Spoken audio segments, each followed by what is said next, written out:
एक गोष्ट सांगतो, कोणीही बंडखोरांना त्या ठिकाणी निवडून देणार नाही. लोक महायुतीच्या पाठीशी आहेत. बंडखोरांना कोणी निवडून देणार नाही.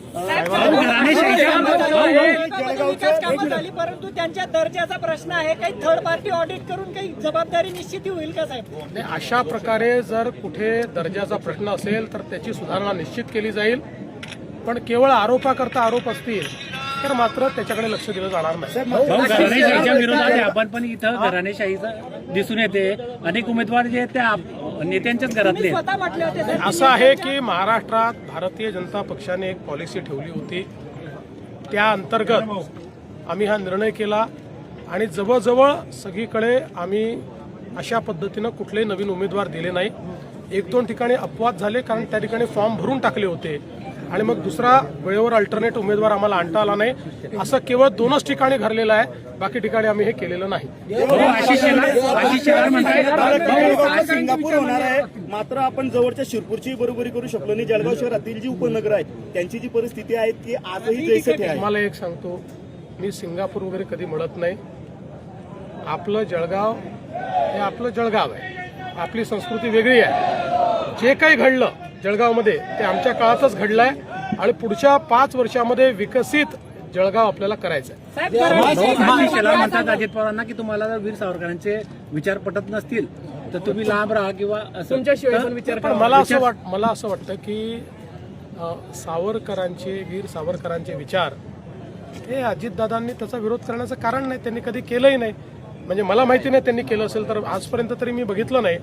पण हे आमची भूमिका ही पक्की आहे की वीर सावरकरांचा विरोध हा आम्हाला मान्य नाही. उद्धव ठाकरेंना पक्ष सरेंडर केल्याचं दुरी म्हणतायत भाजपमध्ये गेल्यानंतर. असं आहे, आता ते त्या पक्षामध्ये होते त्यामुळे त्यांना त्या पक्षातलं जास्त माहिती आहे.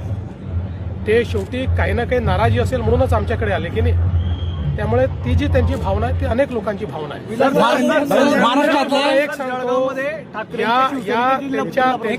त्यांच्या युतीमध्ये सर्वात जास्त नुकसान हे राज ठाकरेंचं होणार. रवींद्र चव्हाण यांच्या बिनविरोध जे निवडून आलेले आहेत, असं आहे की रवींद्र चव्हाणांनी त्या विधानावर स्पष्टीकरणही दिलेलं आहे, दिलगिरी व्यक्त केलेली आहे. त्यांनी हे स्पष्टपणे सांगितलं आहे की मी फक्त रेकॉर्डबद्दल बोलत होतो की नवीन रेकॉर्ड तयार करा.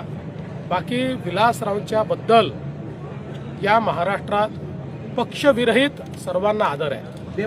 त्यामुळे विलासरावांच्या स्मृती कोणी पुसणार नाही, कोणी पुसू शकत नाही. आम्हाला सगळ्यांना आदर आहे.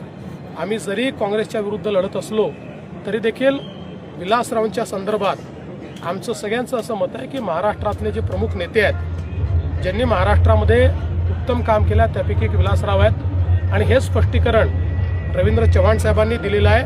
आणि याच्या पुढे जाऊन कोणीही निवडणुकीच्या काळात दिलगिरी व्यक्त करत नाही, पण त्यांनी दिलगिरी व्यक्त केली आहे कारण त्यांच्या वक्तव्याचा चुकीचा अर्थ निघालेला.